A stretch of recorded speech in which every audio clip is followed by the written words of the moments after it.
Welcome back to Spooky Stories with Baven. Behind me is an empty lake. It's very quiet out here, not a lot of people. Made sure to bring this with me, just in case. It's particularly spooky out tonight, and I keep hearing things around me.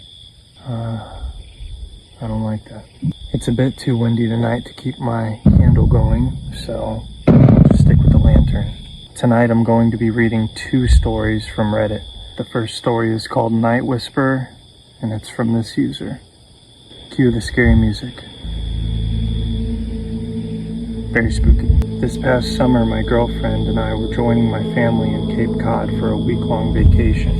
If you've ever been to Cape Cod, you might know how thickly wooded and thickly settled in it is. There are either trees or houses lining every portion of the roads, and the roads, they're narrow enough to make you want to drive a carriage rather than a car. Altogether, this gave you the feeling that you were very isolated from the nearby town. By the time we noticed that we arrived at the Airbnb, we almost drove past it. It's a simple, older, full family home. The front of the house was somewhat plain, with a small front yard and a gravel driveway.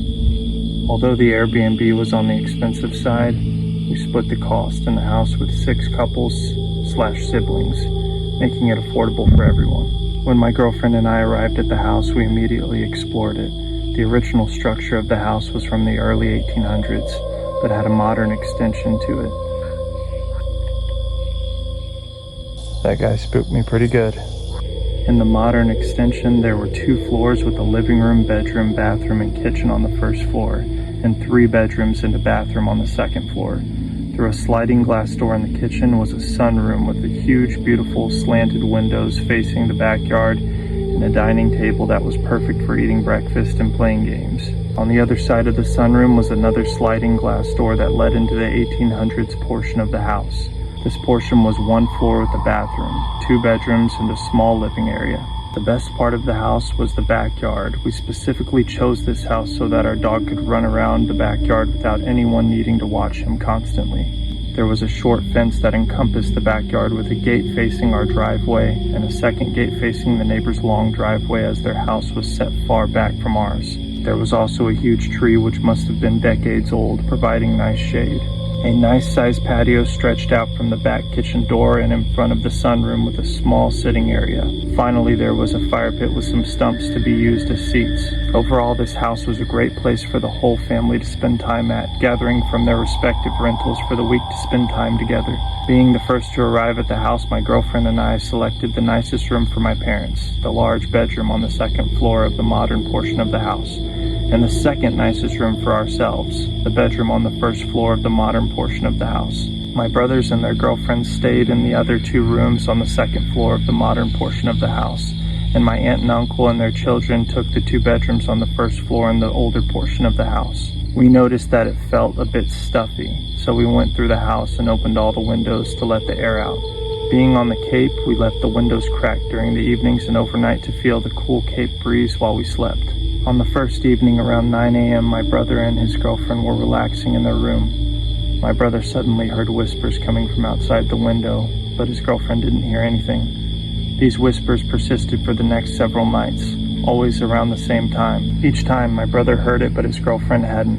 One morning, he shared what he heard with the family, but none of us had heard anything. On our second to last night at Cape, the entire family, about 30 people, gathered at the house for the campfire and s'mores.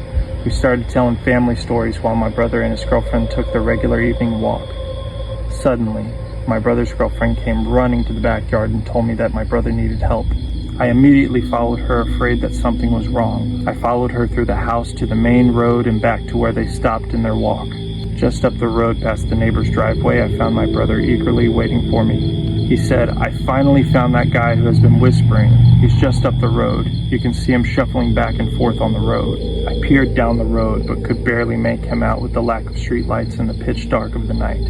As the time went by, I could clearly see the unknown being when he stepped under the street lamp, but when he would fade back to the darkness as he continued shuffling. I could hear very faint but constant whispering coming from his direction. At this point, my brother wanted to confront him, but I talked him down because we didn't know who this unknown being was or what he might do if confronted. As I said that, the unknown being shuffled out from under the last street lamp on the dead end of the road and back into the darkness. The only thing at the end of the road was a small forest, so he would need to come back towards us at some point. I looked at my brother and said, "He's going to come back this way." No sooner did I finish my sentence than he reappeared, still slowly shuffling back and forth towards us. I told my brother, "We need to get back to the house now." The three of us, me, my brother, and his girlfriend, briskly walked back to the house where we could still see the family gathered around the campfire. Still alarmed, we walked quickly through the house and directly to the side of the fence that ran past the neighbor's driveway to look at the person who would come shuffling by soon.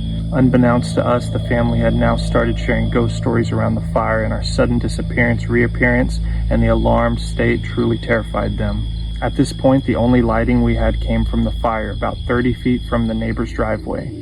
The pitch black and proximity of my entire family to this man I can only describe as the Night Whisperer set me on edge. My brother and I were still standing near the fence, staring in the direction where the Night Whisperer should appear and allowing our eyes to adjust to the darkness to see him better. My girlfriend got worried when she saw me staring off into the darkness and came to ask if I was okay, but my focus remained on the direction that the Night Whisperer might be coming from. Suddenly, I could see the Night Whisperer's silhouette shuffling back and forth down the neighbor's long driveway not 10 feet from us. My brother and I quickly turned on the flashlights on our phones and pointed in the direction of the Night Whisperer. Seeing that our lights went on, my family suddenly became quiet and stood up, ready to find out what was wrong. Our phone flashlights fully illuminated the Night Whisperer's silhouette and the path. He appeared to be wearing a large dark hoodie and dark pants, but the hood was pulled up so we couldn't see his face. The combination of the bright flashlights and the once talkative but now silent family would surely startle any person on a nightly walk. However, the Night Whisperer just continued to whisper and shuffle back and forth, seemingly not noticing our silence or bright lights. One of us called out, "Hello?" But I was too focused on the Night Whisperer to remember who called out. Dead silence, save for the sounds of mumbling and whispering from the Night Whisperer as he continued to shuffle down the path, unfazed by our presence and actions. The rest of the family quickly put out the campfire and hurried inside the house while my brother and I followed his path with our flashlights. Little was said as we said our goodbyes, though we all knew that we experienced something not quite right. For the rest of our stay, we made sure that all of the doors and windows were closed and locked before going to sleep. This next story is called The Worst Sleepover of My Life, and it's by this user. I'm 18 now. This happened when I was 11 years old back in 6th grade. It was a holiday, so I didn't have school the next day. Me and my friends had this group chat, so we didn't have to text each other if we wanted to hang out. My friends John, David, and Tucker agreed to have a sleepover at John's house. John's parents are loaded. They have a 3-story house with a pool, a basement, with a huge TV, an arcade machine, and a bar. John asked if I wanted to come over, and I obviously agreed. I got there at around 5 p.m., and we all went into this fort John built in the woods. Enough of the unnecessary details. I'll skip to the important part. All 4 of us were messing around in this fort when we heard footsteps on the leaves below us. At first, it was just me and Tucker that heard it, but we told John and David to listen, and they heard it too. John told his dad about it over the phone, and he came out there and cleared the woods and walked us back to the house. It wasn't until a few hours later that we were playing Fortnite or something on John's console when we got the idea to explore the woods, because apparently someone told John that there was some huge sketchy cabin in the woods. Stupidly, we all agreed to go with flashlights. About 10 minutes later, we go to the cabin. It wasn't as big as I thought. Immediately, I noticed a horrible smell coming from inside, like something died in there. We found a broken window and entered through there. We split into twos and explored the cabin. Me and Tucker explored one side of the cabin while John and David explored the other. We found this small room that had an attic door on the ceiling. We didn't find anything weird in the room, just a bed and some furniture. When me and Tucker were in the attic, we heard John suddenly scream from the other room. Me and Tucker ran out from the attic and followed John and David, who were running back to his house. I didn't get an answer out of John until we got back to his basement when he said he saw a man, probably mid-40s, tall and skinny, lunge at him. We were all shaken on what he said. John also told us that he was pretty sure he saw another person laying down in a pool of blood in there. We all tried to get over it, but David wanted to call the police to check out that cabin. We told John's dad about it, and he had a concerned look on his face. He also got mad at us for going in the woods, but he called the police eventually. 20 minutes later, like 10 state troopers and a search team came and went into the cabin. What they told us they found made my blood run cold. Apparently there was a serial killer in the cabin, and when they found him, they found a dead corpse right beside him. They put him into cuffs, and when they went into the closet of the room we were in, They found 3 other bodies, all in a pool of blood. The victims were identified, but I never got their names. The scariest part is that me and Tucker were just feet away from 3 dead bodies. All 4 of the poor victims got stabbed by a foot-long knife they later discovered. This happened 7 years ago today. 7 years ago was the scariest day of my life.